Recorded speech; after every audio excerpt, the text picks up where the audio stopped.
couple of things I want to tell you that are coming up. You know the horrific story that happened in Syracuse. And you have a story in today's news where the father goes nuts and kills the child, and we know that story that it's all alleged at this point, but the charges are just horrific. If this all turns out to be true, how this little kid died in Syracuse, it's just terrible. And I found a kid who's really a kid. He's 17 years old. And when you hear his story, and this is all about, I want to promote his GoFundMe page. This is along the line, but the only difference is this kid is now 17 years old, and his brother didn't survive, but he did.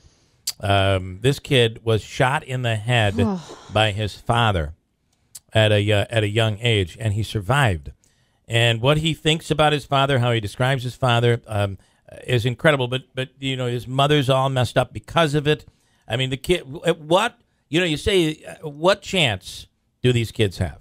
You know, you take a walk through family court sometimes. You're like, what chance do these kids have at success in life?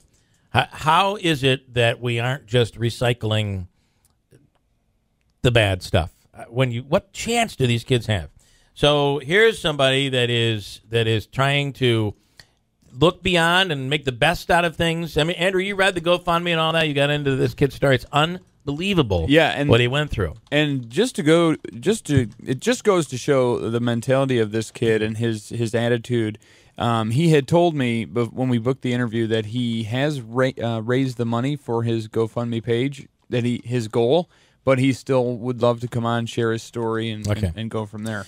It's incredible, and it is an inspiration, which means, you know, bad things can happen, and then it's a terrible story. You're at a Y in the road, and you're either going to go one way or you're going to go the other. Mm-hmm. And I hate to say, but it almost always seems to be they go the other way.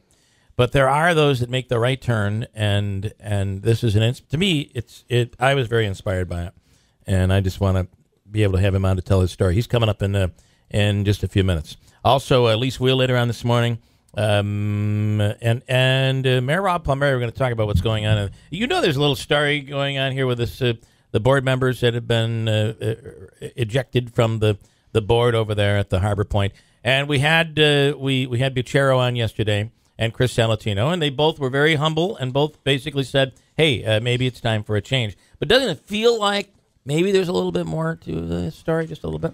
So we'll dig in a little bit there. And as long as we're talking about horrific stories, did you see the story about this would be an upstate New York story, further upstate than us. Authorities, I don't know where Johnsburg is. This is in the OD today.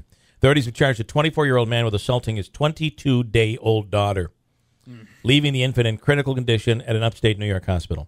State police say troopers say they were called at around 5 in the morning for an emergency involving an infant at home of Nicholas Jones in Warren County in Johnsburg, which, it's so Warren County is north of Saratoga. North of Saratoga, so about 65 miles north of Albany. Officials say Jones had physically abused his baby. He was charged with assault, reckless assault, and a child endangering charge. The baby was taken to Albany Medical Center. He's being held in the county jail on $100,000 cash bail. He's represented as arraignment by a public defender who said a new lawyer will be assigned to the case. Terrible stories. How do these things happen? Just hard to understand. Other stuff going on here, and again, which kind of falls in play with when we talk to this kid coming up in a few minutes. His story is pretty darn inspirational. So that's coming up. The Comets last night with a very, very big win. They're one step away, and this gives them a little more distance with Syracuse, right? One step closer to a playoff game. And, you know, this team, let's be honest here. This is the AHL. And Vancouver struggling a bit, pulls up players, pulls up the meat of this team, which was really playing very well. Mm-hmm. And we're left with a bunch of new guys who've not played together, and it's been a rough run. But some additions. This team starting to come together. Huge win last night. It was. They were trailing 1-0, I believe, entering the third. The Comets got 3 goals for a 3-2 victory in that third period to beat the Rochester Americans. You mentioned Syracuse trailing behind, so I believe this cuts the magic number to 13, magic point number, I guess it would be. I believe which means a combination of wins and losses. Right. Well, and total points, etc. Yeah, it's a little different in hockey, but yes, they're closing in on a playoff spot.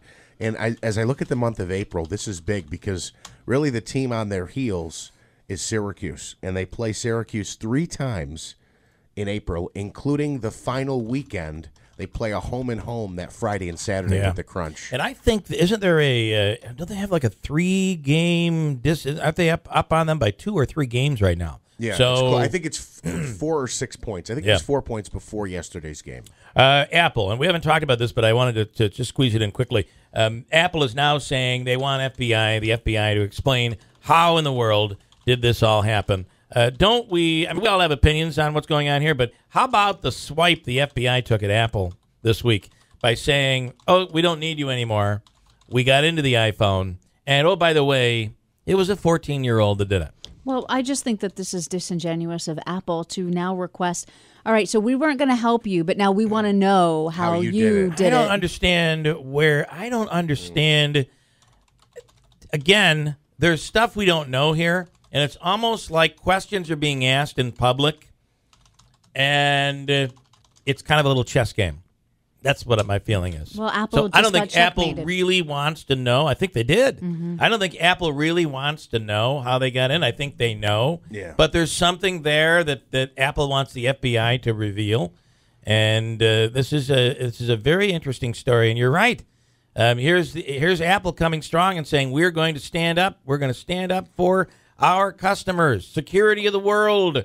And now the FBI is saying, well, I'm not sure about that security because a 14-year-old got in. And interestingly, if I've heard that they duplicated the phone, the memory in the phone. So they've duplicated the memory in the phone. So if they punched in the wrong passcode, that's 10 times, they dump and it. it wiped, they'd have a backup unit. And they did this countless times. Right, exactly. Right. So, because you have what happens after 5 or 10 times, whatever it is, trying to get in, the phone automatically locks up and it can never be opened. It's right. destroyed. It's done. Yeah, it's done. So by duplicating it, the duplication gets destroyed, and then they just go back and duplicate it again, and then they just continue doing this. That's what is being said was done. Now, that's why I'm saying, why is Apple out asking the FBI how it was done? If it's already out, people are already talking about here's how it was done.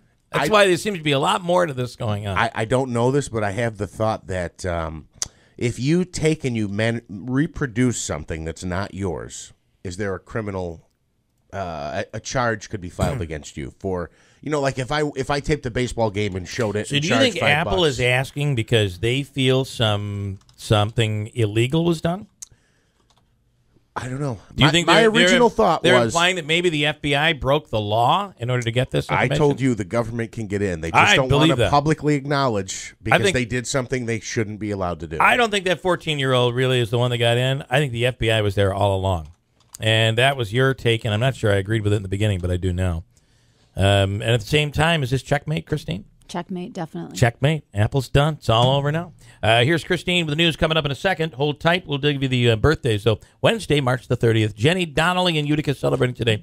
And Don Arbeiter. Don Arbeiter in Utica celebrating as well. Jenny Donnelly, we're giving you the cake from the Florentine Pastry Shop on Bleecker Street.